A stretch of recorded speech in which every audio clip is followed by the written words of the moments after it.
the Business and Intellectual Property Authority. We will be with you shortly. We're just waiting for a few more people to join, and then we'll start the webinar. Thank you for your patience.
Good morning.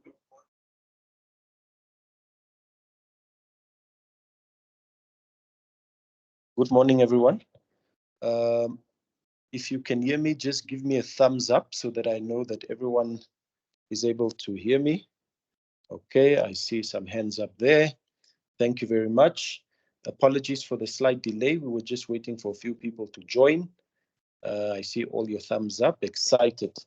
My name is Okkert Jansen. I'm the executive for Marketing, Corporate Communications, and Client Management Services at BIPA. and we organized this webinar on beneficial ownership as part of our consumer awareness campaign that is ongoing on beneficial ownership. Now, I give a quick, before we go into the presentations of the webinar, I quickly want to give a quick overview for those that might have joined that still don't really understand the background of beneficial ownership and would like to understand more as it may be a bit of a technical subject matter. Now, as you may or may not be aware, Namibia has been undergoing a mutual evaluation by a regional body called ESAMLAC. ESAMLAC is the Eastern and Southern African Anti-Money Laundering Group, and they are affiliated to the Global Anti-Money Laundering Watchdog, which is also a UN body known as the Financial Action Task Force, or the FATF. What does the FATF and ESAMLAC essentially do? They make sure that countries that are members to the FATF are compliant in terms of recommendations under the ICRG as it relates to money laundering, terrorism financing, proliferation financing, and generally the illicit flow of money into and out of the country. Now, over the last few years, Namibia has undergone mutual evaluations under SAMLAC, which is the Eastern and Southern African Anti-Money Laundering Group, and to ensure that our laws are tight enough to be able to prevent this illicit flow of money, as well as to finance terrorism and related activities, but also to ensure that our other systems, such as our investigative arms and our prosecution arms, as well as that of the judiciary, is solid enough to ensure that should cases be brought to court, that the prosecution of such cases are done in a speedily manner, to be able to bring those that may be accused of these crimes are taken to task and are prosecuted and, of course, sentenced at the end of the day. Now, we might have seen with South Africa in 2022, late 2022, early 2023, South Africa has been grey listed because of a number of shortcomings to the FATF requirements, whether it was the immediate outcomes or if it was the main recommendations. Now, Namibia has undergone the same process. And in 2023, there were a number of laws that were taken to Parliament to amend some of these laws to ensure that we tighten up our controls. Part of these laws were the Companies Act, the Close Corporations Act, the Financial Intelligence Act, and many other laws related to that. And they were eventually gazetted with these amendments in July 2023. Some notable amendments to the amended laws, specifically the Company and Close Corporations Act, with the addition of Section 121A to the Companies Act and Section 16A to the Close Corporations Act, that now contains provisions of beneficial ownership declaration. Beneficial ownership, as defined broadly, would include a beneficial owner would be someone that has control, influence over a legal person, or would have substantial financial benefit or derive substantial financial benefit from such a legal person. In August 2023, BIPA started implementing these new provisions in law, which relates to the filing of beneficial ownership at the creation of any new legal person, or alternatively by the end of the financial year during the filing of annual duties, at any point when the entity would be amended, or a separate filing, or alternatively, if there were any changes to the BIO within 7 days, that should also have been filed with the registrar. Now, I understand this might be quite a mouthful for some, and maybe not so new information for those that are aware of this. And hence we are doing this consumer education initiative such as this webinar today to be able to explain and go into details. That is just my introduction. As it relates to today's webinar, we'll do the webinar in two parts. We'll do the first version or the first section of the webinar will focus on beneficial ownership compliance. So this would ultimately be related to the new provisions in the law. How do you comply? What is required for these compliance? And what are the processes set out in law? And any directives or notices issued by the Registrar of Business and Intellectual Property as it relates to the compliance of beneficial ownership. Our second question, our second part of our presentation would then be beneficial ownership non-compliance. So this relates to anything on the non-compliance side. What if a legal person is non-compliant to the provisions set out in law? What are some of the sanctions that may be imposed? We'll talk about the inactive list. We'll talk about the administrative, as well as some of the criminal sanctions that may be meted out against legal persons and their beneficial owners as it relates to this non-compliance. We have two presenters today, and I would like to introduce them. The first presenter is Maggie Likoro. She's our acting manager for compliance at BIPA, and she'll be doing the first presentation that is on your screen. Our second presentation on BO non-compliance would be done by Mr. Abner Ramtenya. He is the compliance officer, and he works closely with Maggie. Just a few house rules as we navigate through the webinar to be able to control the flow of questions better. It should take us probably about 40 minutes to complete the two presentations, after which we will open two sessions for questions. The first session of questions would be about 15 minutes, and that would relate to beneficial ownership compliance. So all questions during the first question and answer session would only be related to the first presentation. We will then officially close that session, and then we'll do a Q&A for beneficial ownership non-compliance. If you have any questions on what happens to you when you don't comply, the sanctions that may be meted out, etc., that would happen in our second session of questions, to which we will then close the session.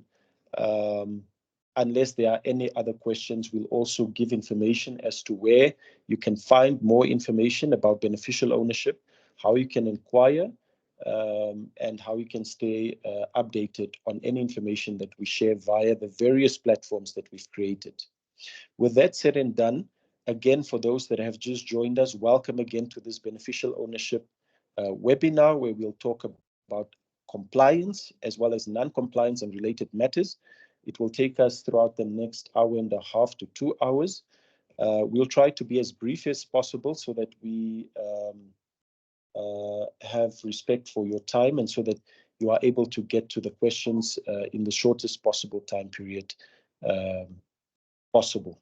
So I'm now introducing Maggie Likoro, and she'll take us through our first presentation. Thank you very much, and enjoy this webinar with us.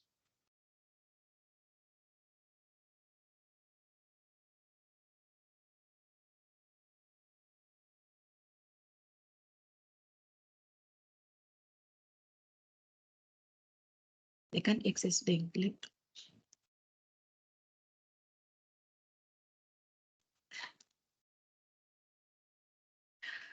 Good morning, everyone. My name is Maggie Likoro, and welcome to the BIPA webinar on beneficial ownership and compliance-related matters. So I'll take you through all the necessary requirements as it relates to complying with the beneficial ownership requirements. The outline of my presentation will include the introduction. It will also include who is actually a beneficial owner, And then I'll give a very intense background on the introduction that Mr. Oket has just given on SMLAG and the mutual evaluation that was just completed. Then I'll also highlight the implementation, the recommended actions that were actually provided by SMLAG and FATF. And then I'll also go through the requirements under the amendment laws, the registrar's directives and public notices, and then the current requirements of submitting BO information. And I'll also highlight the reason or why BO must be submitted. So as an introduction, I would just like to highlight the difference between what is considered as a beneficial owner and a legal owner, because I think from the discussions that have been held throughout the implementation of beneficial ownership, there is clear understanding that majority of people still confuse what legal ownership is vis-a-vis what beneficial ownership is. So a beneficial owner is defined under Section 1 of the Financial Intelligence Act 2012 and is amended as a natural person who exercises ultimate effective ownership or control over a legal person. So in simple terms, this just means that it's the natural person or the individual who ultimately enjoys the rights and benefits of the legal person, which are your companies or your CCs. The legal ownership, on the other hand, is the individual or legal entity that is registered with BIPA as having ownership in that legal person. So while legal ownership and beneficial ownership can overlap, the legal title of a company may be in the name of an individual or a legal person other than the BO who ultimately controls or benefits from the entity. However, legal ownership in a legal person can be held by either a natural person or a legal person, while its beneficial ownership can only be held by a natural person. So as you can see on the screen, there's an example of what differentiates a legal person and a beneficial person. So in terms of company, the one company that has company 1 or company 2 or company 3 as the shareholders, in this instance, company 1 and company 2 and company 3 are the legal owners of the company at the bottom. But the beneficial owner then would become the natural person, the lady on top there who has 100% ownership in company 1, company 2, and company 3. This is because beneficial ownership can only be held by natural person. So in this instance, you can see that this is an indirect beneficial ownership to company at the bottom. And you also see on your right that there is a nominee shareholder. So a nominee shareholder can then not be the beneficial owner of company A, regardless of the fact that he's a natural person, because this individual is acting on behalf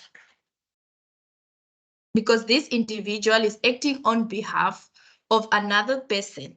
So the idea of beneficial ownership is that we want to find who ultimately owns or controls the legal person. And such individuals then must be declared as the BO. Yes, in certain instances, the relationship between the company and the beneficial owner might be very direct. So we mostly see this in close corporations, but you'd also find situations like this example that I've given, that the relationship between the company and the beneficial owner is not direct. So who is then a beneficial owner? So in the context of Namibia, I first want to highlight that the concept of beneficial owner is not only relative to Namibia. You have almost over 160 countries in the world that have adopted this concept, and all of them have aligned their definition to what is provided for in the Financial Intelligence Act. However, in implementing it, different jurisdictions have taken an approach to say, how do we then implement it, taking into consideration the legal environment, the economic environment of that specific jurisdiction. So in terms of Namibia, what we have done is the Financial Intelligence Act has then developed Schedule 5 under the Financial Intelligence Center under their Financial Intelligence Act has then developed a Schedule 5, which then categorizes natural persons who would then be considered as beneficial owners for specific legal persons. So you'd find that with Namibia, we have taken a 25% threshold for shareholding or voting rights, but you'd find that with other jurisdictions, they have actually taken a more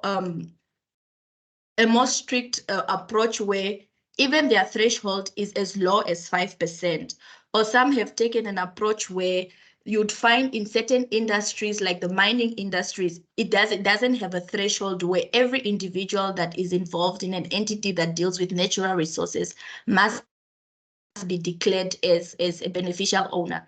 So in terms of Namibia, we've taken the 25% threshold, where it states that the first category to identify a natural person to be a beneficial owner of a legal person is that it's a natural person who directly or indirectly or through a trust or through any other legal persons or legal arrangements holds 25% or more of the shares. I want to emphasize here that it's not only limited to shares, it also extends to voting rights, or it also extends to other ownership interests in that legal person. So you'd find that the second category is that there's a natural person who holds the senior position, a senior managing position in the legal person, that person should be declared as a beneficial owner. But there is actually a qualification to this provision to say the only time you ought to identify a senior managing person as a beneficial owner is that if after considering all the natural persons that have a relationship to this legal person, you could not identify an individual that has 25% or more of the shares or voting rights or other ownership interests in that legal person. Only then should you identify the senior managing person as the beneficial owner. So category 2 should be read in relation with category 1. So category 3 talks about a natural person or through a trust or other legal persons or other legal arrangements who jointly exercise direct or indirect control over the legal person. So you'd find under this category is that the individuals that are ought to be identified under this category is, instead of just limiting it to the 25%. So if a natural person, individual number 1 or individual number 2 has shares or has interest in other legal persons or in trust or in other legal arrangements, and then the individuals, when you joined their interests, they actually have control over that one legal person. So this talks to situations where you'd have company A that probably has company C, D, E as shareholders of company A, but when you jointly consider company A, B, and C, you'd find that there is an individual that actually controls these 3 entities that will eventually control the declaring entity. So in this instance, that individual must then be identified as a beneficial owner. Similarly to category 4, so it talks about a natural person who directly or indirectly controls several legal persons and holds a combination of 25% or more of shares. So if an individual has, for an example, has 20% in one legal entity, has another 5% in another legal entity, has another 15% in another legal entities, and when you add up these shares, they add up to more than 25%. And these entities also have a relation to the declaring entity. So this individual then must be declared as a beneficial owner, because when you combine their shares or their voting rights in those different legal entities, they do combine to more than 25%. And those identified legal entities eventually have a relationship with the declaring entity, and hence that individual must be identified as the BO. So this one is a natural person who has the right to directly or indirectly to appoint or remove majority of the board of directors of the legal person. So here is really talking about control at the end of the day. Who is this individual that has the power to appoint majority of the board of directors or to remove majority of the board of directors? Whether this control is directly or indirectly, such person must then be identified as the BO. Same goes to section category 6, where the person has the power to materially influence the decision-making or policy of the legal person. And then category 7 talks about the natural person who derives substantive economic benefit, including dividends, rights to profit, enjoyment of assets of that legal person, or the ability to use significant assets of that legal person, even if that person has no other formal link to the legal person. So this individual then must be identified as the BO of that declaring entity. Then the last category just talks about the natural person who has influence or ultimate control over the legal person through any other means that have not been identified through the other categories. So it is very important for the entity to establish, I think, to establish who are the individuals who actually fall in this category. So when identifying the BO of the declaring entity, it's very important that you run through all the 8 categories. You test every individual against all the 8 categories. If any individual falls in any one or more of the categories, that individual should then be declared as a BO. The requirement is not that if the individual meets more than one of the categories, I'm out. If the individual meets more than one of the categories, then all those categories should be ticked on the beneficial ownership form. It's not that you just indicate one. That is why it's so important that you should run through all the 8 categories and ensure that whoever meets or falls in one of them must then be identified as a BO. So Mr. Orchid has given a very elaborate background on the mutual evaluation that has happened in Namibia. And after the mutual evaluation, there was actually a mutual evaluation report that was a mutual evaluation report that was published. And in the mutual evaluation report, the findings were that in Namibia, legal ownership is mostly misunderstood for beneficial ownership. Another finding that was in the mutual evaluation report is that there has not been any requirement for legal persons to submit beneficial ownership information in the country, and that BIPA does not collect beneficial ownership information, and also that there has not been any sanctions applied for non-compliance with the beneficial ownership requirement. So after the mutual evaluation findings, the assessment team then had recommendations for the country to implement in order to actually mitigate or deal with the findings that were in the mutual evaluation. So the recommendations were that Namibia should build the capacity on understanding and obtaining BO. Hence, we are having this discussion so that we continue just building on the understanding of BO. So everyone would appreciate the concept and everyone is able to actually understand the concept and appreciate why is it that we need to declare the beneficial owners of legal persons. Another recommendation is that we should review our legislations and in order to ensure that we are obtaining beneficial ownership and basic information of legal persons. Another recommendation was that we should monitor compliance as it relates to beneficial ownership, and also apply dissuasive, proportionate, and proportionate sanctions for identified violations of the BO requirements.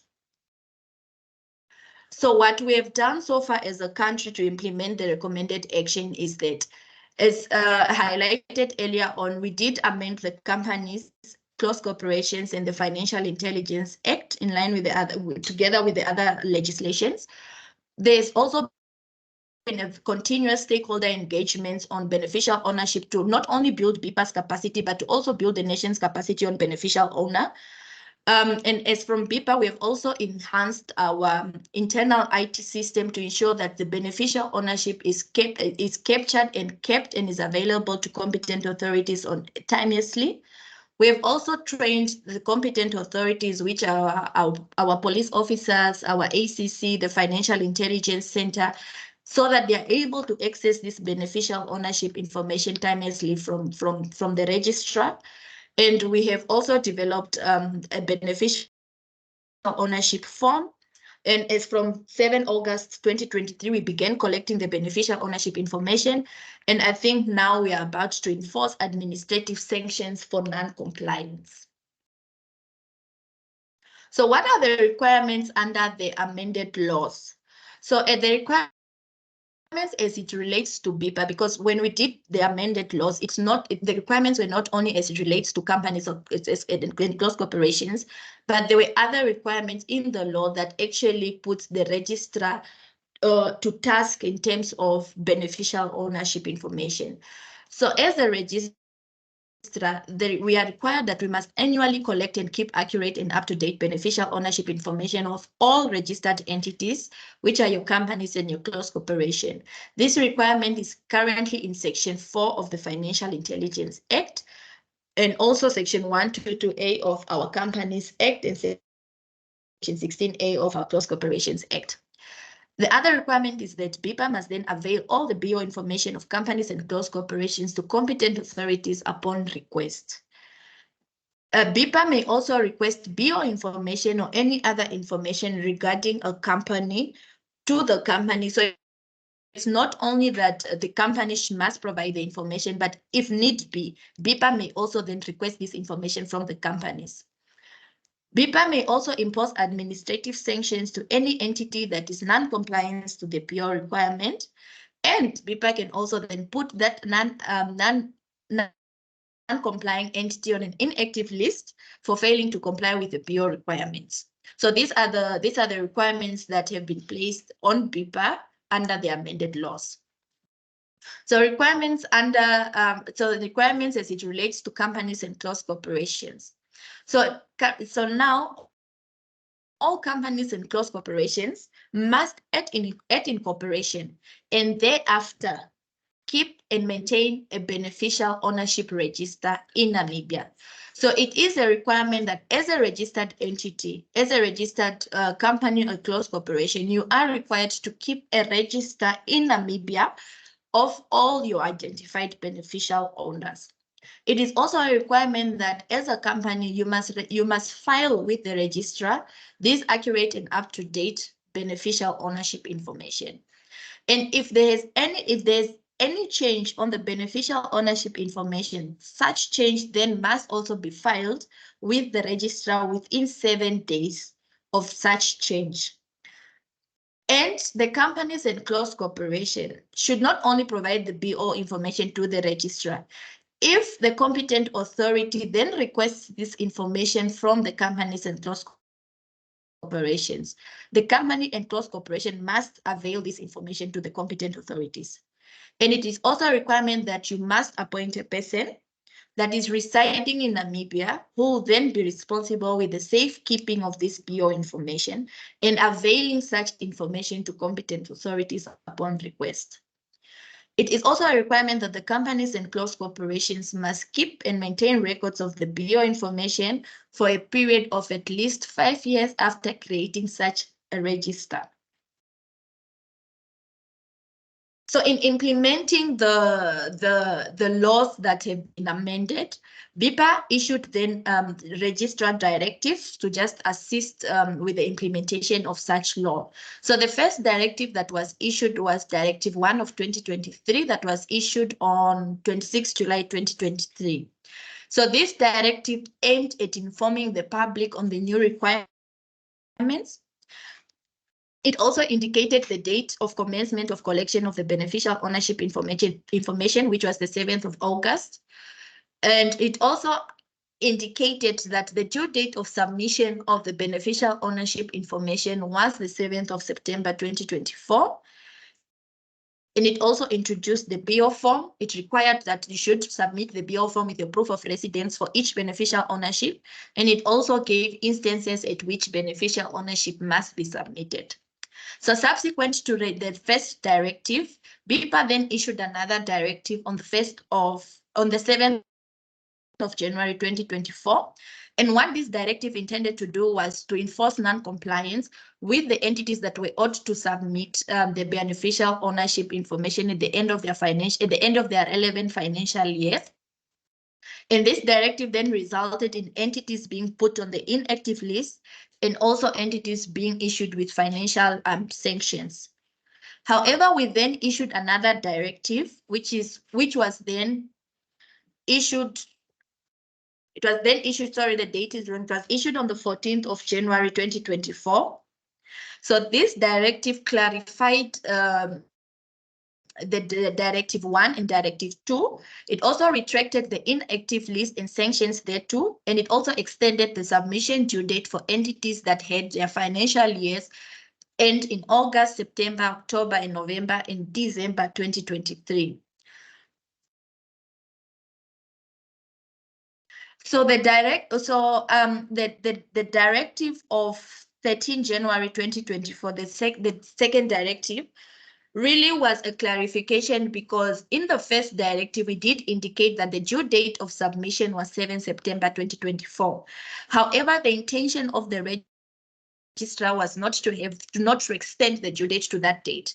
The intention of the registrar was that for every entity, every entity must submit their beneficial ownership information at registration, at doing the first amendment, if it's the first interaction after the first directive came into force, and also at the end of the financial year together with your annual returns. So the intention of the registrar was not to have the extended date until 7 September. However, because of the wording of the directive, such was interpreted to say the 7 September was the due date for submission. So after that, we have also issued a public notice, which then informed that we have then amended the BO form, and that BIPA does no longer require the submission of proof of residence when you're submitting your beneficial ownership declaration form, and that from the 1st of March 2024, BIPA will no longer accept the old forms and would require that you submit your beneficial ownership information on the new form. So what are the current BO submissions? What are the requirements of the current BO submission? Beneficial ownership information must then be submitted to the register at 4 instances. For new registration, you should then submit such information at registration. And then for existing entities, if you are approaching BIPA for the first time and you are doing any amendments, at such point, we do require that you should provide the beneficial ownership information as well. I think with this requirement, we have received so many questions as to why should I submit beneficial ownership information and I'm doing my amendment. As indicated earlier, the finding in the mutual evaluation was that we're not collecting beneficial ownership information. And one of the recommendations is that BIPA should then collect beneficial ownership information. And in order to ensure that we do not have a longer period of where majority of the entities are not BO compliant or have not provided BO information, it was prudent for us to ensure that at any time that the company or an individual interacts with BIPA, we should then require that this information is provided to us so that our statistics on BO applications or BO company compliance also increases to ensure that the company then can prove that we have actually implemented these recommendations and we actually have a large number of entities that are now complying to this requirement. It is also a requirement that within 7 days after there's been a change to the BO information, such change must then be filed with the BO. So as I've indicated earlier, the BO form must be submitted on the beneficial declaration form, which must be signed by either the director, shareholder, member of the entity, or the beneficial owner. It is not a requirement that every director should sign on the BO. It is not a requirement that every shareholder should sign on the BO. It is not a requirement that every member of the entity or every beneficial ownership must sign on the BO, because the entity is the one that is declaring, and the idea is any of the members, shareholders, or beneficial ownership must then declare on behalf of the entity that these are indeed our beneficial owners. So it is not really a requirement that it should be every shareholder or every director or every BO that should sign on the form. And also, if an entity makes use of the services of an accountable institution, that AI must then, together with one of the director, shareholders, members, or beneficial owner, sign on the beneficial ownership form. And with submitting the BO form, you must then attach the ID or passport of each beneficial owner, certified ID or passport. And then if there is use of an accountable institution services, attach proof of registration with the Financial Intelligence Center for such an AI. So why BO? Why are we requiring that entities must submit their BO, although they must declare their beneficial owners? So really, as I've indicated earlier, it's based on international obligations. Under the UN, you'd find the Financial Intelligence Task Force and the SMLAG, of which we are a member of. And then under our national obligations, under the Companies Act, the Close Corporations Act, and the Financial Intelligence Act as amended. And also not only because we need to comply with the law. Research has actually shown that when entities declare who their beneficial owners are, you are building business and market confidence. You are also it also helps the nation in tackling corruption and related criminal activities such as your money laundering and your terrorist or financing. It also improves the government's procurement and spending, because then you have the knowledge of who actually owns or who's actually behind such entities. Even on your tax, it helps with running effective tax system, because then it prevents tax evasion, because you already know who are the individuals behind these entities. And it also then supports sustainable and equitable development, because money is then retained in your jurisdiction because you already know who the real individuals of these entities are. So BO is not only because you need to comply to the national obligations or international obligations, but it really does also help the nation at large with building its economy and just having sustainable support and equitable development in the country. So I have come to the end of my presentation. I thank you very much for listening.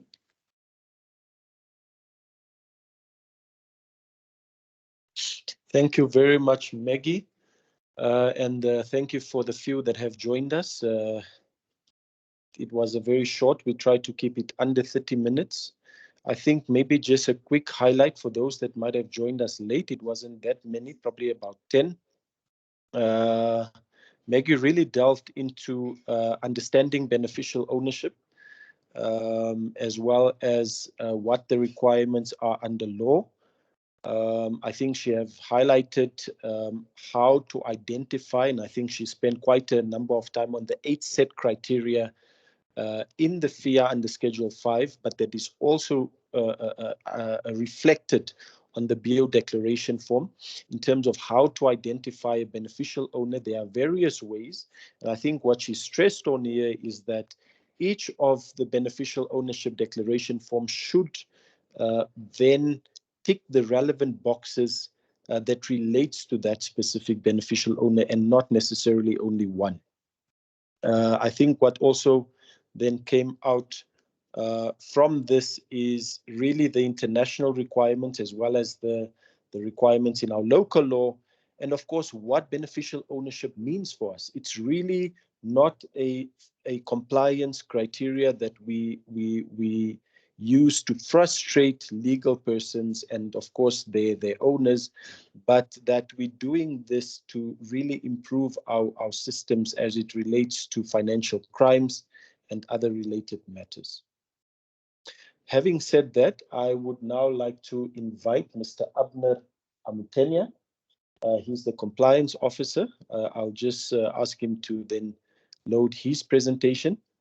But while we wait for him to load his presentation, we will just a reminder that that questions during our question session should be limited to the specific presentations.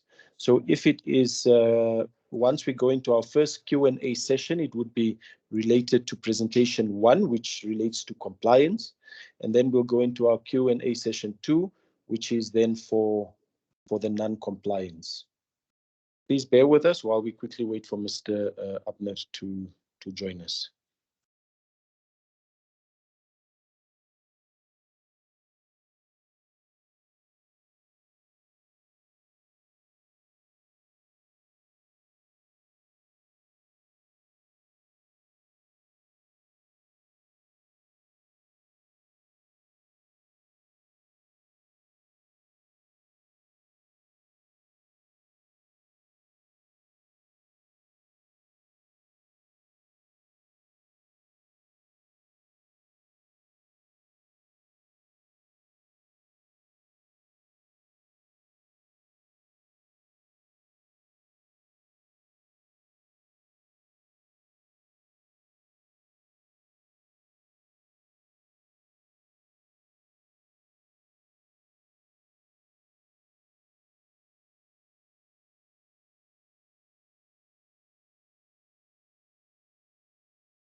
Okay, good morning, everyone. As introduced earlier, my name is Abner Mkenya. I'm the compliance officer at BIPA. I'll just be running through the non-compliance aspect as it relates to beneficial ownership. So, of course, any compliance obligation has to have some non-compliance issues that, of course, may arise. Without wasting time, I'll jump into my presentation.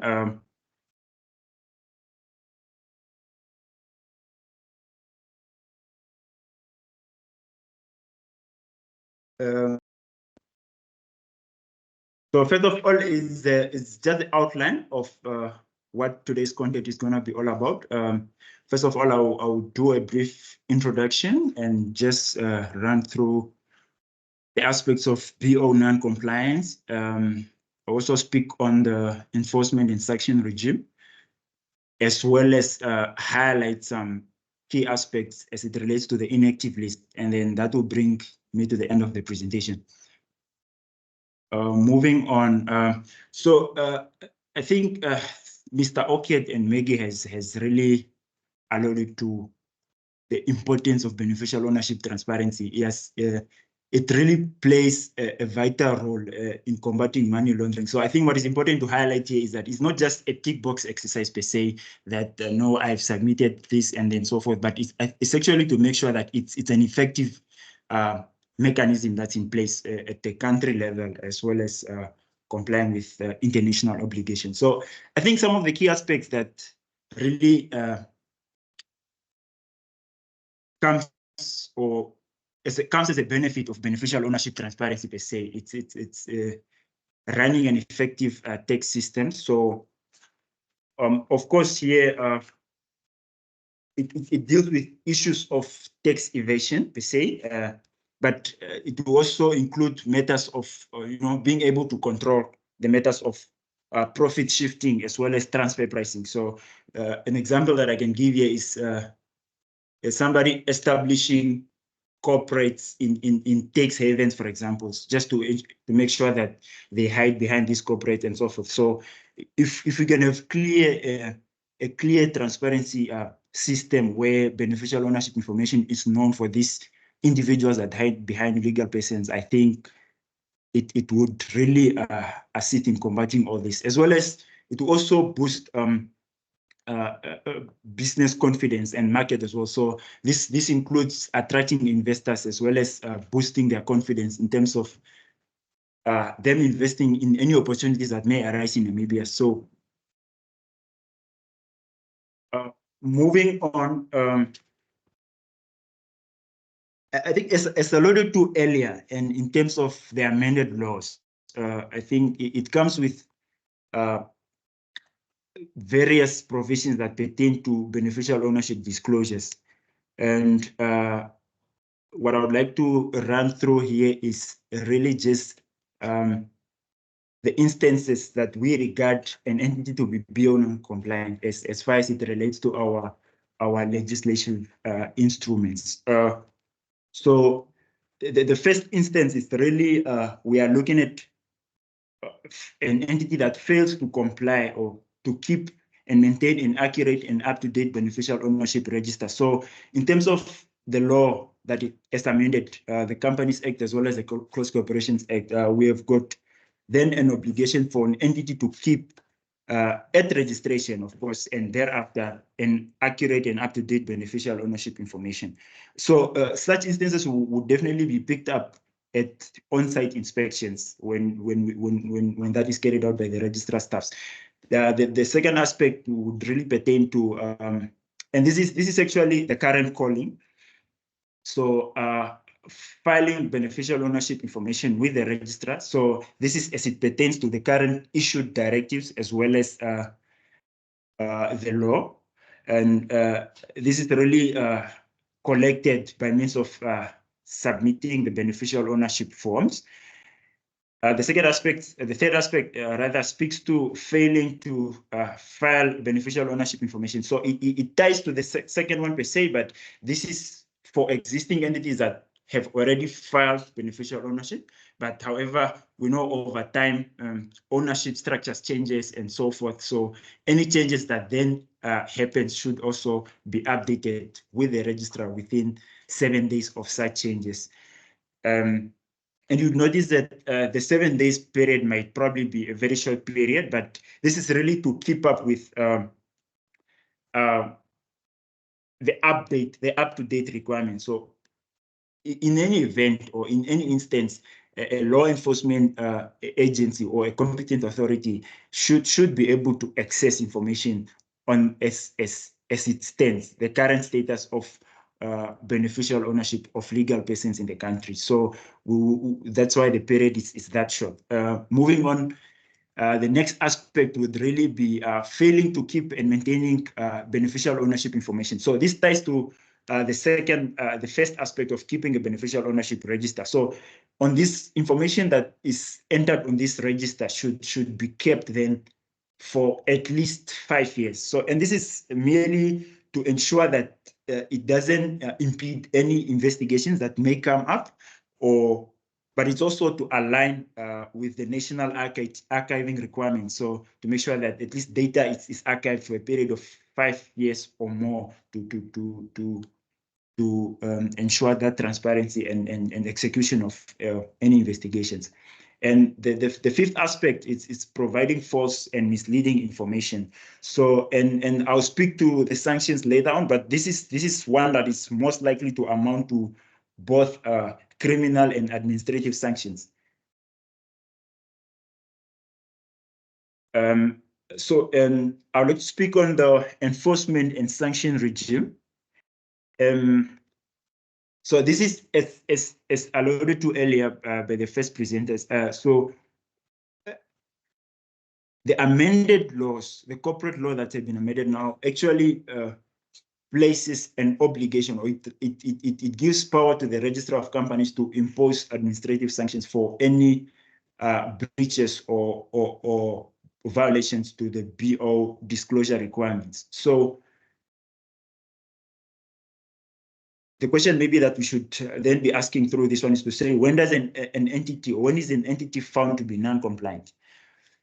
When an entity is then found to be non-compliant, what is the registrar's action, or how do we then enforce compliance in this regard? So the first instance is the entity would then list the non-compliant entity on an inactive list. So I'll speak to the inactive list later on in the presentation as well, but I would just like to highlight here to say, in terms of our sanction and enforcement regime, it's not merely, it's not supposed to be seen as a mere cost of doing business per se, but it's rather a means of ensuring compliance. So it's then that's why, first of all, the beneficial ownership filing doesn't come with a fee, but additional to that is we have then splitted or decided to enforce both financial sanctions as well as non-financial sanctions. So the inactive list is actually one of the non-financial sanctions that we have the power to impose on. And so after the entity is then placed on an inactive list, what will then happen is the registrar must then issue a written directive. So what is important to highlight here is that the financial sanction is not really the it's not the first step that we should take, but it comes ultimate after we have tried by all means to ensure the entity complies, and so having identified that an entity has not complied, and after even having issued the 7-day notice, so the registrar may then, of course, looking at various factors such as the nature of compliance and so forth, impose administrative sanctions. And it's merely, I think it's very important to understand that our administrative sanctions should be proportionate as well as dissuasive. So hence, we're looking at an amount not exceeding 50,000 as a financial penalty, but there must also be a daily fine that does not exceed 1,000 for every day that the contravention continues. So the amounts, depending on the nature of contravention, may be higher than, but the purpose is to make sure that it's dissuasive enough that it doesn't then amount to repeated non-compliance in the future. And moving on, so the next aspect then, once an entity is sanctioned, it's then monitored on that inactive list for a period of 6 months, where continued non-compliance will then result in that entity being actually deregistered. So, and to link it to the whole picture of beneficial ownership transparency, it's really that this entity must then be struck off the registrar. They shouldn't be in business because they pose a risk to the financial system integrity as well as its sustainability. So additionally, then to the financial and non-financial sanctions that we may impose, they may also be, an entity may also be liable to a conviction, or to a fine not exceeding 10 million, or to imprisonment for a period of 10 years, or both to such. So, and this is really, it will mostly be tied to entities that, or non-compliance that have criminal intentions and are repeated, and they are very serious in nature. So, and in this slide, I would like to speak on the inactive list, as highlighted earlier. So this is actually one of the non-financial sanctions that we impose. So what happens? What does an inactive list entail? So it really means an entity is temporarily suspended from the business register at BIPA and may not operate or be in business during the suspension period. So, and this is to highlight, maybe in the context of money laundering and any other investigation that may come up, is that financial institutions and others, other institutions, then actually not to be establishing any relationship of an entity that is listed on an inactive list, or continue with a business relationship amongst others with an entity that is listed on an inactive list. So it's very paramount that these financial institutions as part of their KYC compliance, as well as just monitoring the relationships with the clients, making sure that they assess from time to time continued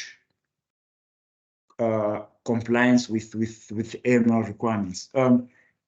So what is an entity? When an entity is then placed on an inactive list, we are saying they may then restore their non-compliance, but of course, by so doing, certain conditions need to be fulfilled, which is then submitting the necessary BO information as prescribed in law, as well as effecting any financial penalties that may have been imposed or charged.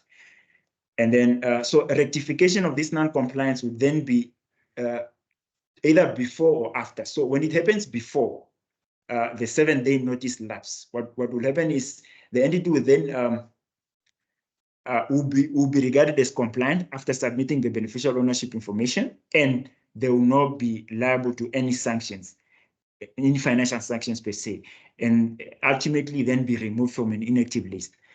And a rectification to non-compliance that then happens after, or that happens after the 7 days notice have lapsed, we are saying it will amount to administrative sanctions, which is both financial and non-financial sanctions, and that would then mean that the two should, so the submission as well as the payment of any sanction, financial penalties that may have accrued, should then be paid before an entity may be removed from an inactive list.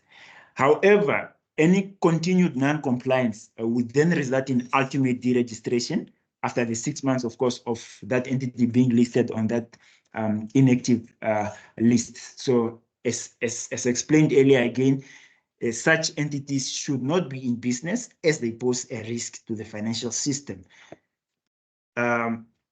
Ladies and gentlemen, that marks the end of my presentation, and I thank you for your attention.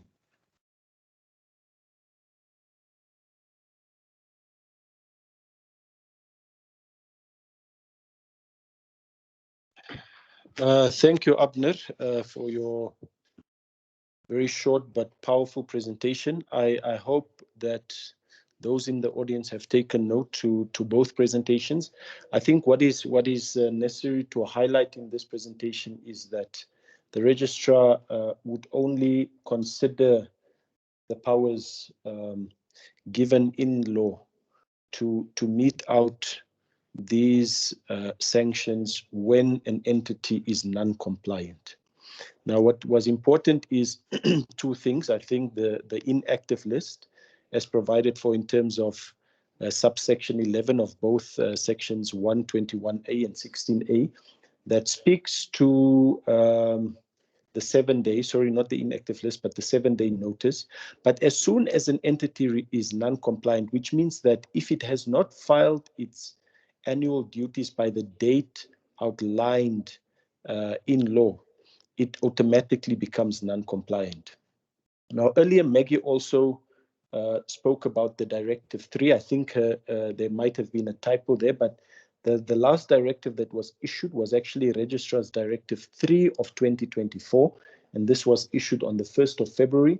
And what is important about this directive is that it retracted Directive 1 of 2024 that actually imposed the sanctions to businesses with a financial year end of from August to November last year.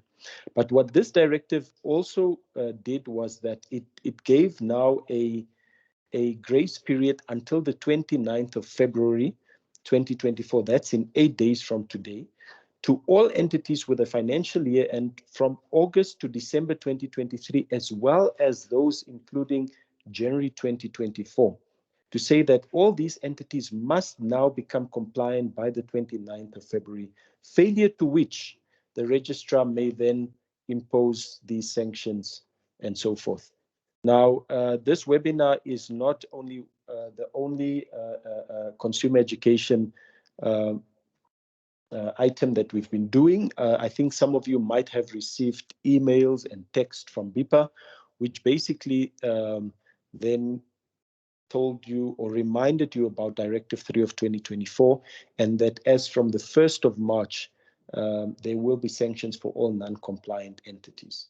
Now, we have come to the end of our presentations. The process that we'll follow now is if there are any questions to presentation 1, and we are going to strictly keep the questions as it relates to beneficial ownership and compliance related matters. Please put up your hands. I will take you in accordance with whose hand is up first.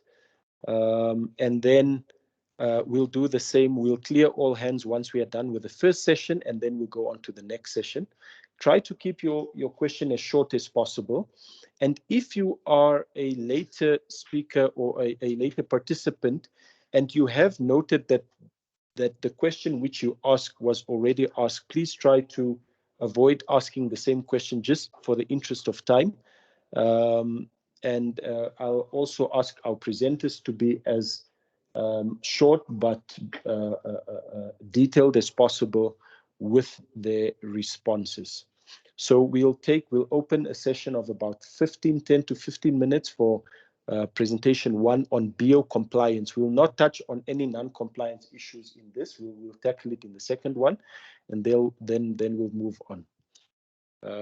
Let me just quickly then see. Okay, so according to me, we have Rob. I'll just ask that we get Rob's mic then unmuted so that Rob can get his question through to the presenters. Rob, you can address us. Thank you. Okay, thank you, Mr. Ockett. Can you hear me clearly?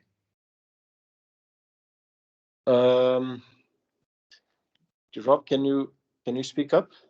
Hello, Mr. Ockett. Can you hear me now? Yes, we can hear you. Thank you. Okay. My question is regarding the old forms that needed to be submitted. Towards the end of last year, when we became aware of these requirements, it's been a huge amount of effort for us to get these BO forms prepared and to inform our clients how it works and to collect them together. And we are now still busy collecting together.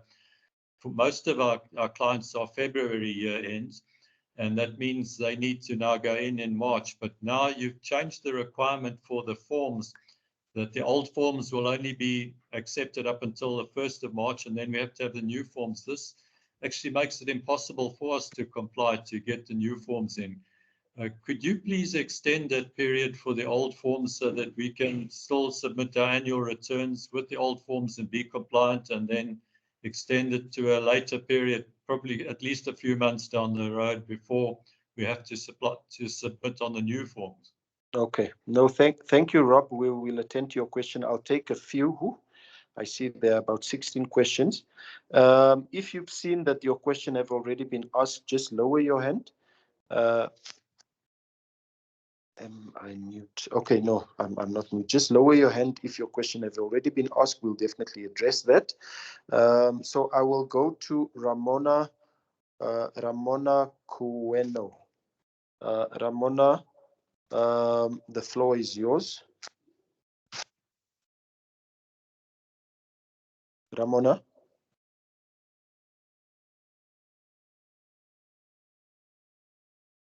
Ramona, are you there?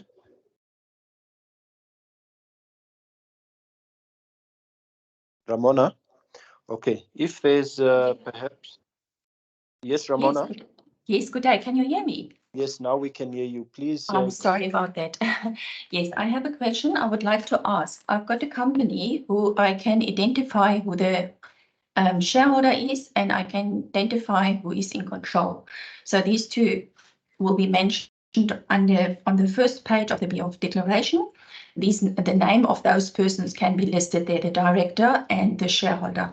But now I've got a question. What about if there are communities that benefit via a type of a legal agreement that they have, say for instance, conservancies, where, for example, some elderly of the conservancies, they derive economic benefit. So do we also list the persons of these conservancies, the names of the elderly of the conservancies on the page 1, or don't we have to list them? Just a quick question, Ramona. Are these beneficiaries in a trust or?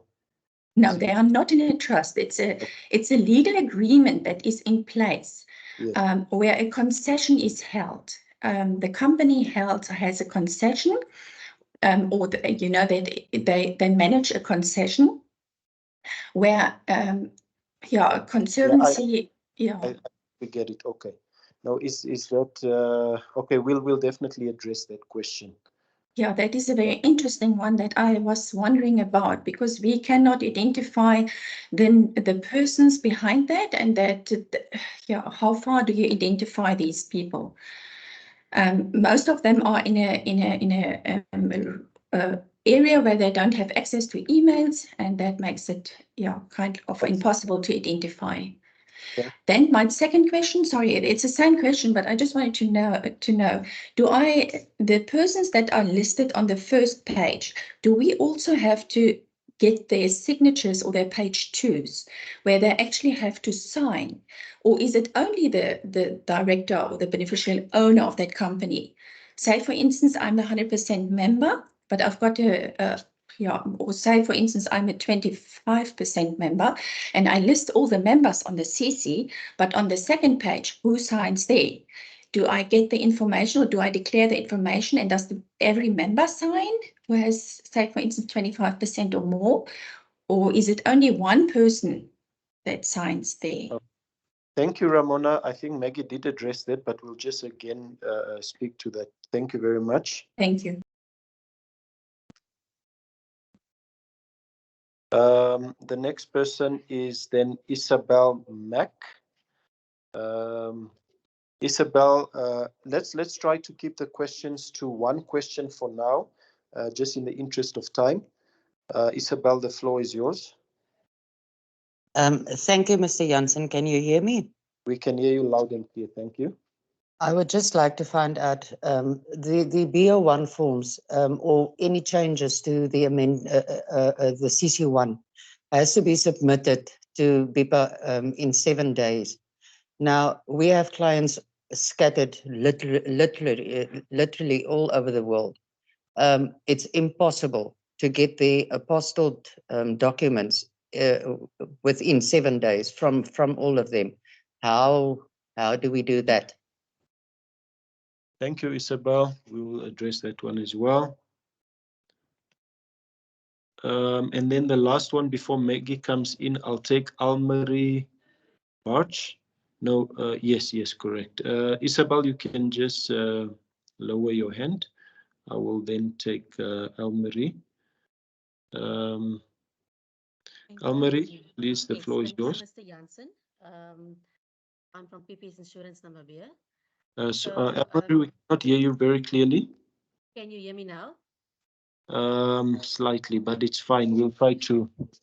Yes, so my concern is that we fully understand the reason for the requirements.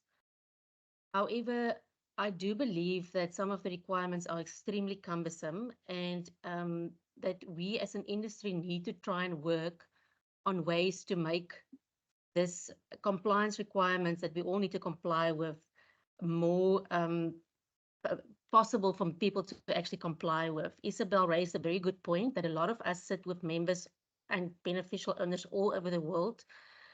Some of the requirements, like notarized copies, also telling us that it must be for a foreigner a notarized passport. In some cases, people simply don't have passports. There's no legal requirement for someone to have a passport. And then at the same vein, you tell us that we can submit, it must be a notarized copy, which is an extremely expensive exercise for companies to go through. We want to make Namibia, competitive in terms of foreign investment. But if we come with these type of requirements, where people now have to go to get notarized copies, and they have to pay for that in an economy that can simply not afford it, we are really bringing in very cumbersome requirements. And I do want to caution us against that. At the same time, what I don't understand is that that we have to submit this for every single beneficial owner every single year. It makes sense where the beneficial ownership has changed, that we need to do that. But I don't believe that it is a requirement and should be a requirement that we have to do it every year. It is a very costly exercise, and we as a country can simply not afford it. Okay. Thank you. Thank you, Almarie. I think in the for time, these I think we can take another quick one. Marili, let's quickly take you, and then we move down, and then we can start answering some of the questions.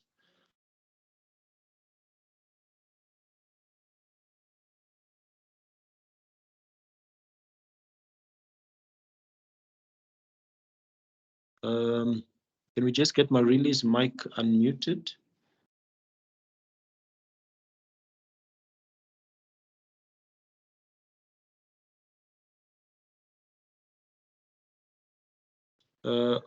Okay, Marili, are you with us?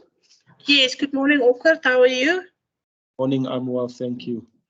Can't complain. I just want to, it's not really a question, I just want to make sure on something. Our financial year ends on end of February month. How long in March do we still have time to do the annual duties with the BO forms? Okay, thank you, Marili. I'll just ask Maggie now to quickly address some of the questions, and we'll take the rest of within the time period allocated.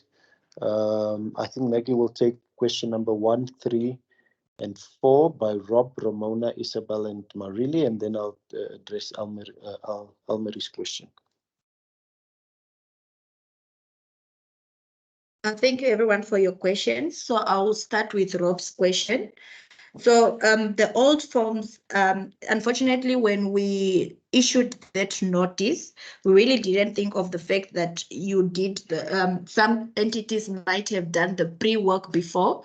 So what we have done is we've communicated internally that yes, we will extend the acceptance of forms until at least the 31st of March, just to cater for the AIs that have done work for their entities that have the financial year end of Feb. So internally, if you do come to BIPA, we would not reject the old forms only until the 31st of March. Apologies that I didn't highlight that in my presentation. The second question was from Ms. Ramona. And so when you are unable to identify, I think the idea of beneficial owner is not really to say every individual that then benefits financially from the entity. The financially should be substantive economic benefit, first of all. And if you are unable to identify the individuals that fall in then those categories, to say who are the shareholders, you are unable to identify individuals who have more than 25% of shareholders, or the individual that then controls the entity, then that person that manages the entity, so the senior managing can be the CEO of the entity, the chief financial officer of the entity, the person that then eventually runs or makes decision of that entity, regardless of then who benefits from that entity, should then be identified as the beneficial owner, because then that individual is in the position to provide probably the necessary information as it relates to the entity, or they are able to make certain decisions on behalf of the entity. So then it does cover for such examples in terms of category 2, where you can identify the senior managing as the beneficial owner for such entities. So in terms of, I think the third question was from Isabel. The 7 days, especially with copies of foreign identification documents. So with BIPA, Mr. Oket would then, I think Oket would respond to that. Apologies. Oket will respond to Isabel and Almarie's question. And I will respond to Almarie's second question, where she asked why is it that you should provide the beneficial ownership annually. So the requirement is that it's not only that you must provide the information once off. it is that we should keep up to date and accurate information. So then if you provide the information in 2024, and yes, you haven't done, there's no changes to your BO information, but we can't rely on information that has been submitted 3-4 years to say it's up-to-date information. We should still be getting the notification from the entity or the update from the entity, even if the update is to say there hasn't been any change. Such update must be provided to the registrar because it is a requirement, unfortunately, under the law. It's not an administrative requirement. It is a requirement in the law that annually entities must submit their beneficial ownership information so that we are able to meet the up-to-date requirement, because then the information is not just for BIPA to keep. There are other stakeholders that will to use the information, and we must satisfy the stakeholders that the information is really up to date. And the last question I'll deal with is from Mary Lee. And I think your question was based on if you have your financial year end in February, how long do you have until you submit your annual return and your beneficial ownership information? So the requirement is you should submit it at the end of your financial year, and you have a grace period of 1 month. So that means if your financial year end is Feb, you would have until the 31st of March to submit your information. Thank you.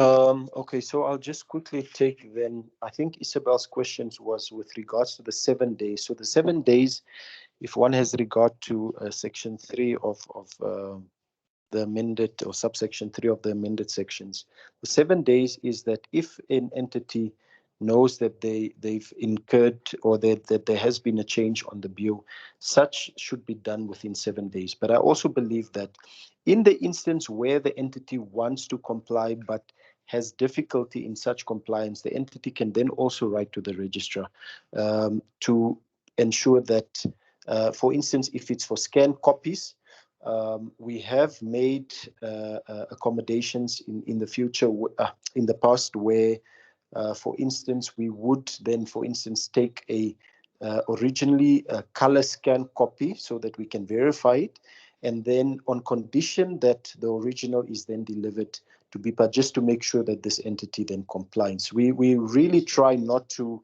make compliance difficult. Almarie, your question on notarized documents and that it's very cumbersome, we do understand it, and I think you've mentioned that there's no place in law that literally requires that. I think in the regulations of FIA, it outlined that how we can accept certain documents, but also know that the registrar may, in terms of the regulations set out under the Companies Act, reject any document that, in her opinion, may not be suitable for record purposes and so forth. If one also has regard to, for instance, Regulation 4, it specifically speaks to the notary public, the public notary that needs to notarize some of these documents.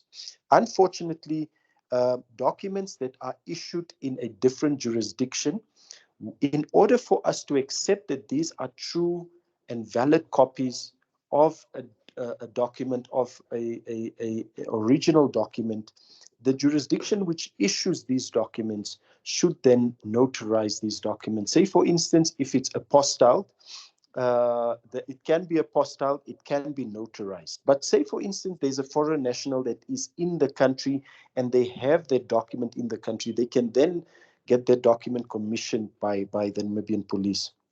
I think Maggie already addressed the question of every single year, every time. I think that is really, as she said, it's to make sure that we conform to what the definition of, or what is required, that it's up to date, accurate and adequate information that is supplied to the registrar. So whether something changes on the BO register or not, it still needs to be filed just to notify the registrar that there's nothing that changed. These are still our current BOs.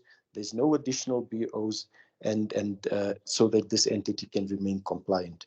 I would now like to go to, I see there's a lot of messages going on in the chats. I'm not sure if we'll be able to address that. If you've chatted, if you've posted in the chat, I'll give you the opportunity to still go through. I think our next one is Heinzie Schulte. And then we have Amanda Rousseau, then we have Kate Brits, and we have Kate Amu on my list. So I'll take Heinzie Schulte first. Please state your question for us. Yes, good morning. Again, we're just trying to comply is not the problem, or that we don't want to comply. I think it's just the explaining it also to our clients.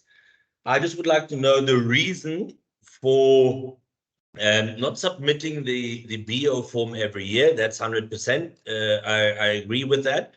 But also submitting the certified copy with the BO form of the ID every year. My ID, for example, hasn't changed for the past 30 years. Why is that a requirement? Thank you, Heinzie. Our next one is Amanda Rousseau. We'll just quickly get the team to unmute Amanda, then we'll take your question.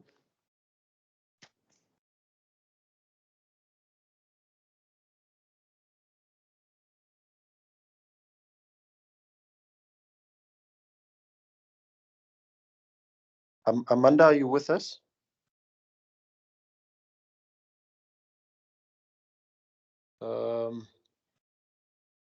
Okay, if we can't get through to Amanda, just to get her mic unmuted, please bear with us.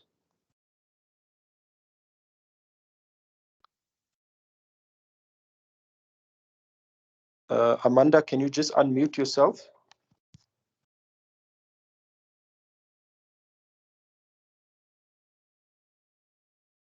Okay, I think we'll move on to Kate Brits. Kate, you may unmute yourself and continue with your question. Hi, everyone. Can you hear me? We can hear you loud and clear. Thank you. Hi, yes. I just want to reiterate some of the points made and maybe just highlight some things. I did put it in the chat as well, but one of the things we noticed when we submitted was BIPA requires original certified copies for Namibian BOs, however, accepts copies of notarized passport copies for foreign BOs. And I think this just highlights this cumbersome process, because the whole point of getting a notarized passport copy is that it's notarized. Now BIPA accepts a copy of that, but for the Namibians, we need to submit originals. It's the same thing with the form itself. It needs to be sort of signed by hand. It can't be electronically signed. I know we don't have that part of the Electronic Transaction Act in effect yet, but it's all these things that make it very hard. For example, if you've got a foreign BO sitting abroad, it's really hard for them to get us that original signed section, part B of that form. Another thing is, if you have a lot of BOs and a lot of them are foreign, something like a 7-day period to provide BIPA with documents, it doesn't seem like a reasonable amount of time. Okay. Thank you very much, Kate. Maggie will address you shortly. Can we have Kate? No, so yeah, Kate Amu.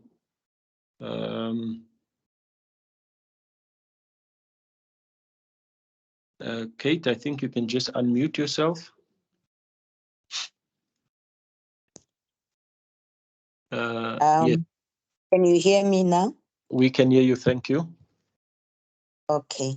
Mine is a little bit, I think some of the questions have been answered, but what I wanted to narrate is this company was formed under NGO, under unprivileged children, opened up a school, and it's currently running.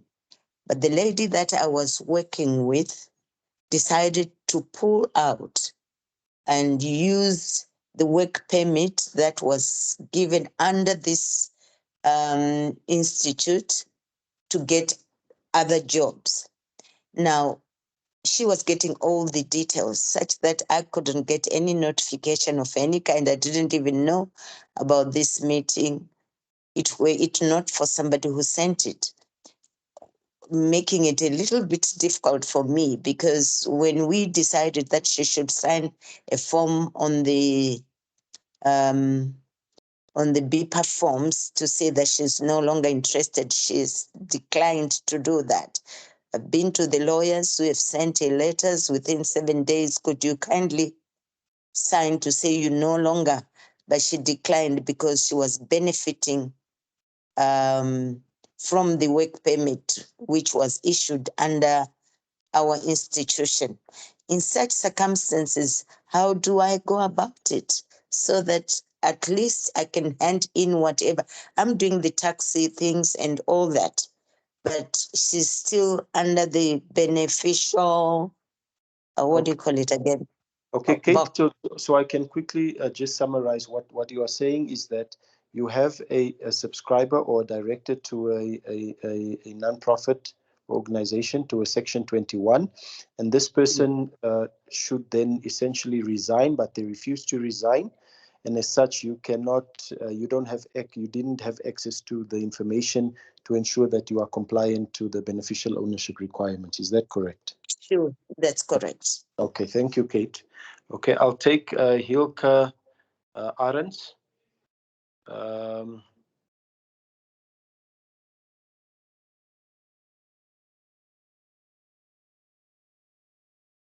Hilke, you can just unmute yourself. Hi, Hilke. Yes, we can hear you. Yes, good morning. Can you hear me? We can hear you, thank you. Yes, okay. I'm referring to the BO form, Part A, Paragraph 4. And we want to know whether, under the question, the above mentioned entity has the following beneficial owners. When you do a CC2, in other words, if there's a change of ownership, must you cite in Paragraph 4 the existing, or then shall I say outgoing members and the incoming members? Okay. Thank you. You said, just quickly you said it's on the beneficial ownership declaration form? Yes, Paragraph 4 on Part A. Part A, okay. So the heading, can I just stop you there? The heading says the above mentioned entity has the following beneficial owners. So my logic tells me the incoming members are not yet beneficial owners. So where do we put them? Okay. Must we put them on that form? Okay, thank you very much. Okay. And I think we'll be able to take 2 more, and then time might be on against us. So I'll take Shemaine Gous and then Francois. Shemaine, your question. Thank you. So I just quickly want to find out, I've seen the amended form on the website, so we have that. It's simply removing the requirement of the proof of residence, which is great actually. But one of the questions that was asked was, or what you mentioned is, we can now, if the foreign national is in Namibia, for example, they come in for a board meeting, and we quickly ask them, can we certify your ID? You said we need to certify by the police. Can't it be certified by any commissioner of oath? Then my second question is, do you have an idea of how this BIA register should look like? So can we use the BIA form as you want us to complete it, and have that form, that page that we fill in with all the directors? Can we keep that as the register and then we replace it as it change, or do we need to keep, okay, I think you said we need to keep it for 5 years. So as a member then is no longer director, and we remove it, we keep it in the pile for 5 years, and then we just keep the updated separate. How should this register look? And my third question, okay, no, that is all. The rest was answered with other people. Thank you. Okay, thank you, Shemaine. We got your question. And then I'll take Francois quickly. I apologize if I'm not able to get to you, just to make sure that we can still get to the other part. Francois, if you have a question on on compliance matters, please just unmute yourself. Francois? Okay. Okay, Francois is not there. I'll quickly then go to the last two on my list, which is Nicole Esterhazen. Nicole, just unmute yourself and quickly pose one question for us. The most critical one. Okay. Can you hear me? Yes, I can hear you, Nicoline. Okay. My question is, if I understand right, if there's 3 directors and 1 go away, we only can submit it with the 2 directors, and the other one is not necessary to submit it again, because I have a client who's going back to Mauritius last year. Cannot get hold of him to complete the BO form, so therefore I cannot send the BO form to new SIM29 to your office, and the bank's details cannot be changed with the the only director. So how can I do the SIM29 with the BO form? So what you are saying is this BO is also a director or shareholder? Yes, yes, he's the only shareholder and the only director. But they've not resigned? No, he's not resigned. The 2 other directors resigned last year, and then the BO form was implemented. And before I can submit the BO form with the old directors, they're going back to Mauritius and Dubai or wherever, and I can't get out of them, and I can't submit the forms to people because of that BO form is going to be completed. Okay. Thank you, Nicoline. Okay. Ansi, you can just unmute yourself.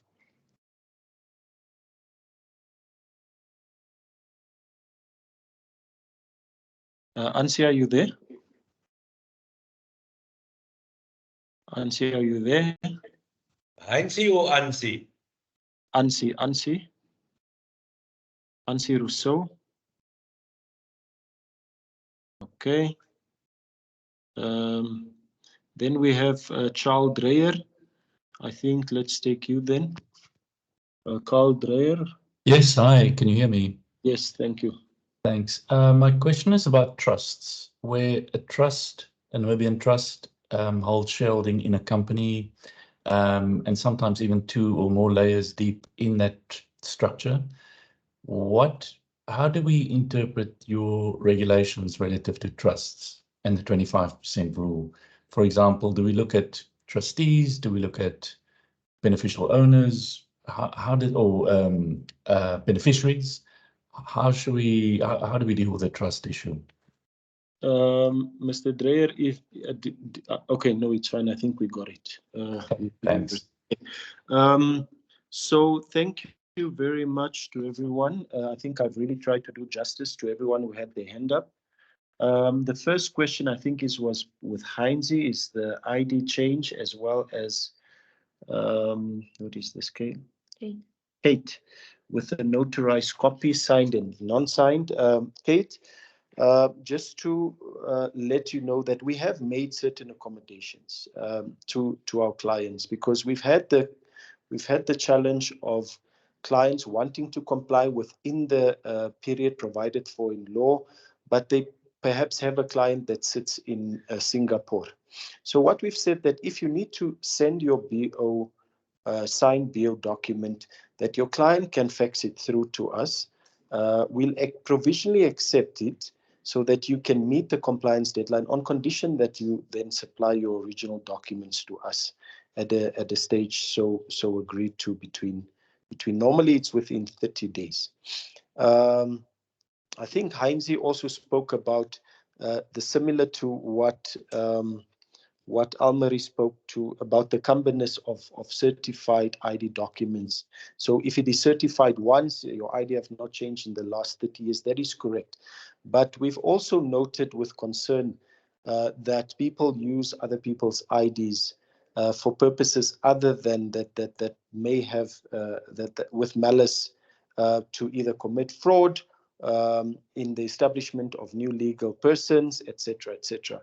And that is why we have issued notices previously, I think in 2021 and 2022 by the registrar relating to the use of identification documents, whether it's by a Namibian national or whether it's by a foreign national.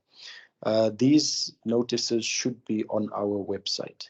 I think Maggie will take us through as from Kate Amu onwards, just to quickly clarify that. Thank you very much. Thank you, Mr. Jansen. I think with Kate Amu's question, I advise that you actually write to us so we can see that so we can see how we can assist you in this regard, because it seems like it's an internal issue between yourself and the other director, where the other director shouldn't be a director anymore, but you are unable to convince her to sign off. So I don't think it's a question that I can answer at this platform. So I advise that you do write to the registrar so that we can at least see how we can assist you in that regard. So with Hilke's question, in terms of paragraph 4, the amendment part. So the idea is that if you are submitting a CC2 and there is a time of submission, remember it's still an application. So at that time, we want to know who are the BOs at the time, the current status of the entity at the time of submission. So you should provide the beneficial owners as you are providing your amendment.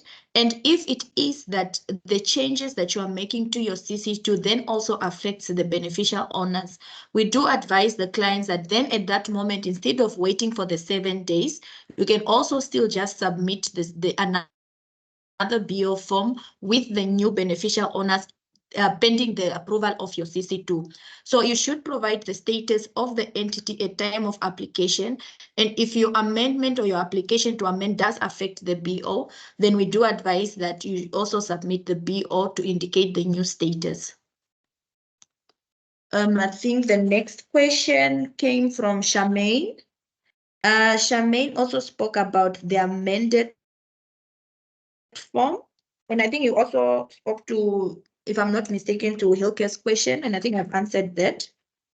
And then you asked on the BO register, if how should it look like and all that. So that is at the discretion of the company itself. You can decide whether you're going to have a physical copy of your BO or it's going to be an automated register. So it really, we don't really prescribe on how your BO register should look like. So it's the entity's discretion to decide how they are going to keep the BO register. And then with Nicolene is what happens when you can't find the identified beneficial owner, and then it makes it hard for you then to submit this information. With AIs, it's very prudent for you to understand that you are working as a company secretary for the entity. The first obligation is on the entity itself. You are just assisting the entity in ensuring that they comply with the requirement. So the entity, it's if the entity, because the directors and the shareholders are the members or the people that work on behalf of the entity. If the entity itself is unable to provide you as an AI with the relevant information as it relates to you doing your job, then it should be the AI that then, it should be the company that becomes non-compliant. As an AI, you should do everything possible in your powers to try and get all the relevant information, but it shouldn't just be your responsibility to ensure that you submit the information to us. But I think what we have tried to do to help AIs that find themselves in those situations is that you should then, the entity, then at least one of the directors or the shareholders that you are in contact with should be able to give us a signed affidavit to say, we have identified this individual as an BO as well, but we are unfortunately can't be able to get hold of him, and this is actually hindering us from complying. And then we would have it on our record to say that, yes, these are the BOs that we have information on, but there is also another BO that couldn't provide the information because they just can't be found, but it should be in an affidavit so that we are able to know that the company has really tried to find this person and they have failed to find this specific individual. And then with Charles' question, with the trusts, so the trusts also under the new Trust Act, they do require that you're supposed to declare the beneficial owners of the trust. And I believe that with the trust, it's every person that is involved in the trust, from the founder, from the beneficiary, from the trustee, it's everyone that is actually a beneficial owner. But you can contact Miss Olivia from the trust. I think she's from the Masters of the High Court. She's responsible with dealing with beneficial ownership as it relates to trusts. But I know that it's every individual that's involved in the trust that is a beneficial owner. There are no thresholds, there are no categories of people. It's everyone that's involved in the trust. So thank you.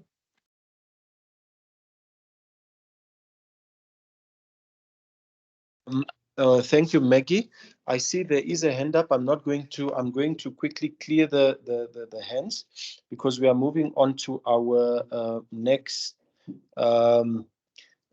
set of questions, Q&A on non-compliance or the sanctions. If you have any questions related to that, please do put your hand up now, especially as it relates to Directive 3 of 2024. If you need any clarity, if you have any questions related to how these sanctions should be paid and these penalties should be paid and so forth. And then we'll probably take about 10 minutes of that. Please do then put your hand up. I don't see any hands. Okay, I see they are coming.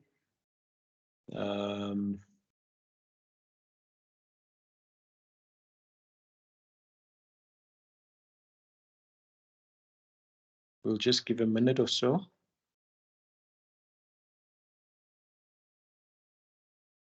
I see there's a very important question from Francois. If Maggie can just quickly look at that.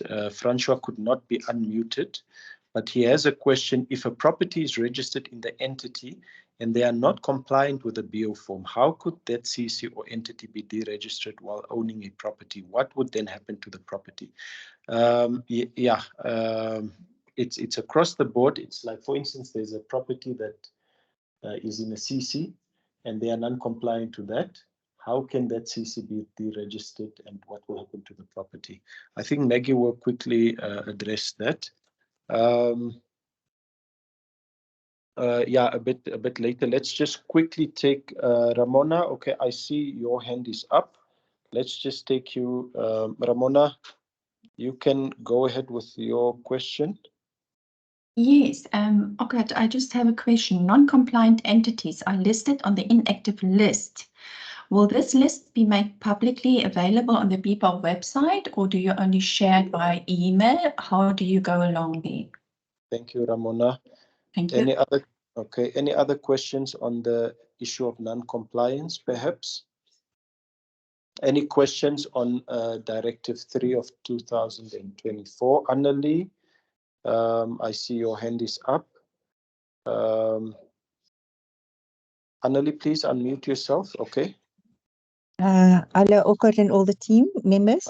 I just want to know, we as an accountable institution submit on a bulk list annual duties, but now it happens that one of the people on the list, we don't have the BO form, but all the others we have. BIPA refuses to accept our CM23 for all the entities on the list, even if we have the BO forms, because of that one that we don't have yet. It's impossible to manage that otherwise than that BIPA should actually help us in working around that, please. Okay, Annalie, just for a bit of clarity, you're submitting a bulk. Yes, I'm submitting. I have 10 people on my list, 10 entities on my list for CM23 who has paid their annual duties. We have 9 BO forms, so that we are compliant, but because of one BO form that we haven't received yet, BIPA refuses to take all 10. or for all the entities? For all the entities, because we pay one bulk payment for all 10, but because one BO is not available, they refuse the other 9 as well.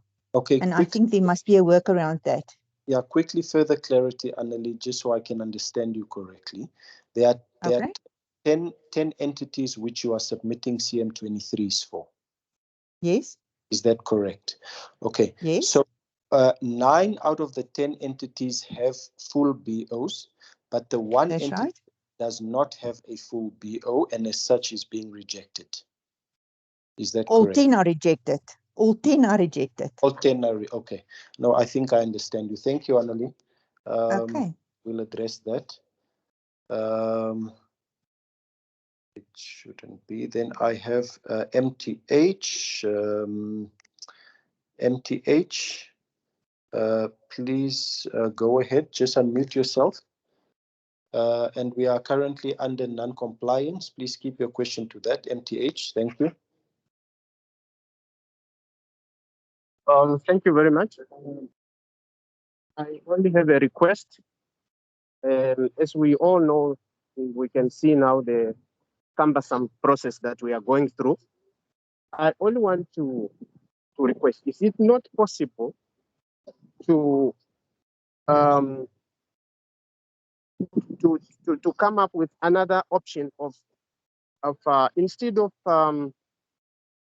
submitting the BO the BO1 each and every year, if in case there's no changes, let me say your company is compliant and next year there's no change in the beneficial ownership. So that we can just at least come up with a notification instead of going through the whole process again of getting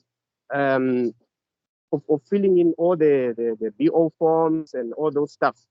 So at least a facility in your system, then in administration system, whereby when I'm going to submit my annual return, and then I also feel that notification that there is no change in the beneficial ownership. So meaning the information that you have, it's still the same.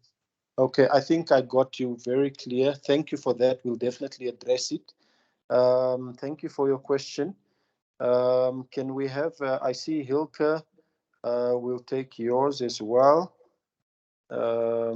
Just unmute yourself, Hilke, and then I think we can take your question also. Okay. Yes, hello. Can you hear me? Loud and clear, thank you. Excellent. All right, I've got this question where we have to register a CC2 now. Now, with the registration of a CC2, we've got to submit a zero a confirmation that the annual duties have been paid. So you get a zero sheet printed out by BIPA.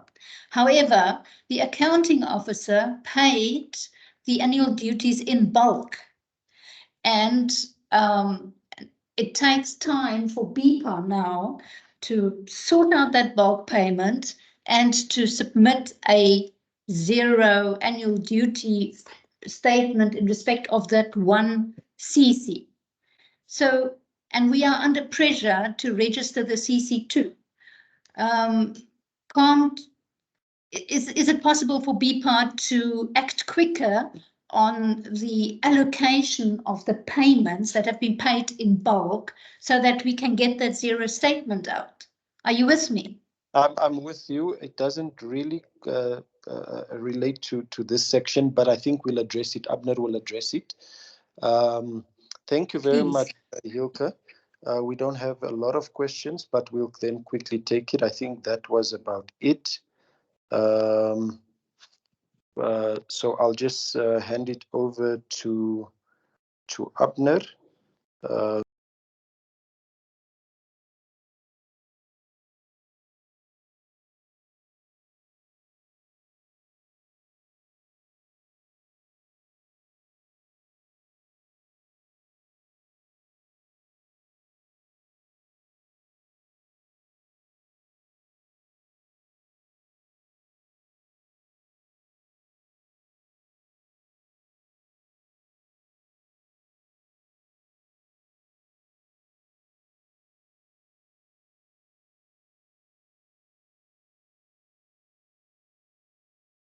Okay. Thank you, Mr. Oket. So I will address a few questions as raised. I think the first one pertained to the publication of the inactive list. So, and the inactive list, whether it will be shared publicly or so, it's supposed to be, and it will be published, of course, on the website, but it will also be shared with all the relevant stakeholders as it pertains to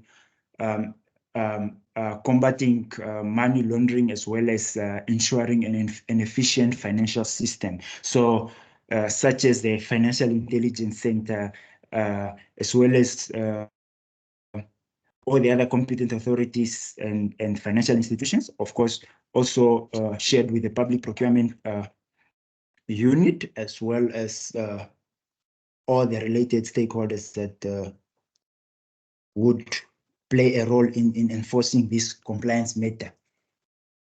The next question was, I think, from Annalie regarding a bulk submission of annual duties with 10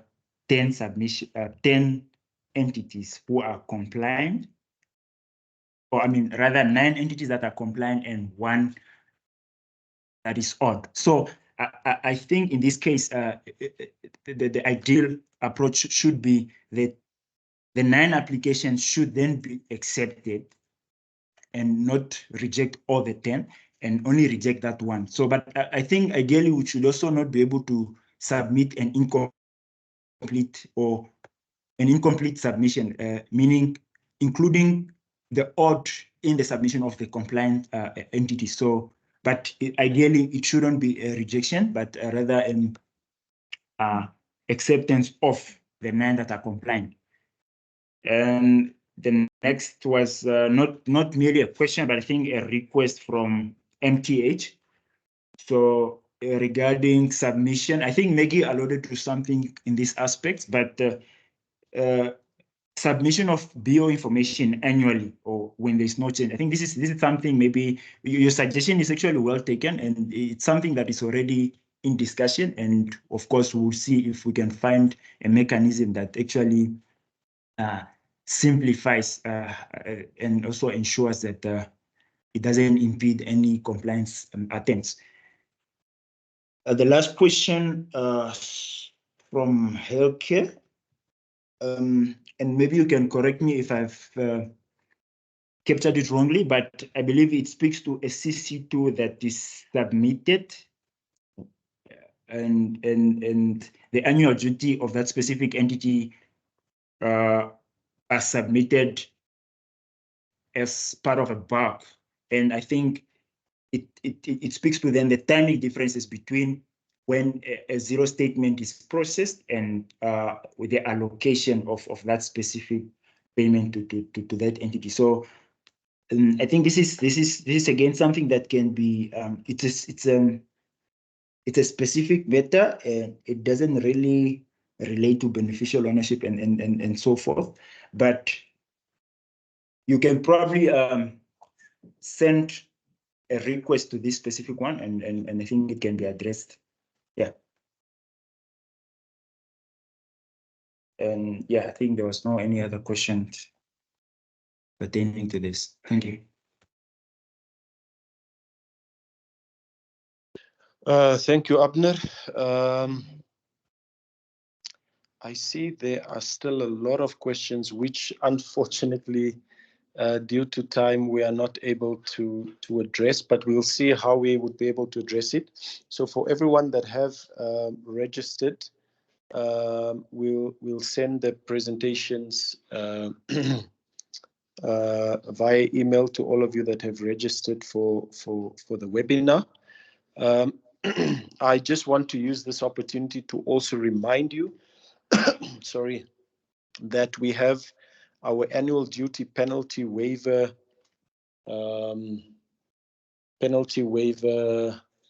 project still running.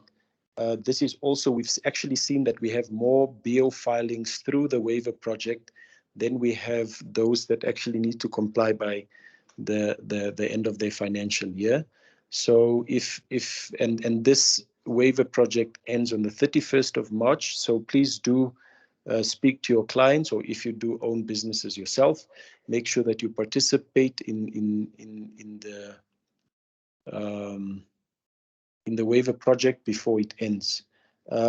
Before everyone leaves, I see that we almost forgot to address Francois' question. The question on a if a BO, if a entity owns a property. I'll just quickly ask Maggie to quickly look at that, and then in closing, after Maggie have addressed that, then I'll just quickly close. In addressing Francois' question, so the process of deregistration is the same for every entity regardless of the business objective. And also we are required as the registrar to submit the changes as it relates to entities that own immovable properties to the deeds office.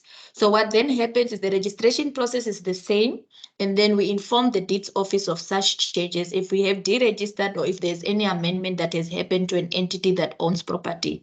So I hope I've answered Mr. Francois' question in that regard. Thank you, Maggie. I do hope that we were able to address some of your questions. I know we were not able to do all of it.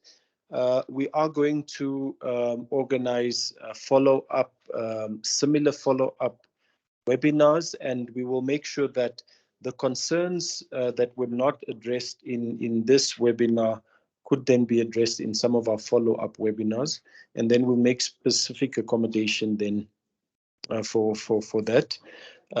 So I would like to thank each and everyone that have participated in this webinar, and thank you for your time, and we hope that there's a bit more clarity brought. Please, if you have challenges while trying to comply to these BO requirements, please do engage us either through our customer contact center, through our compliance department, or even through my department, and we'll be able to see how and in what manner we can accommodate you to ensure that you are able to comply. Of course, within the confines of what the law provides the registrar to do. Other than that, thank you again for participating. Information is available on our website as well as the inactive list. Please make your way to our website, and there's more information. All directives have also been loaded on there. There is a tab that says beneficial ownership.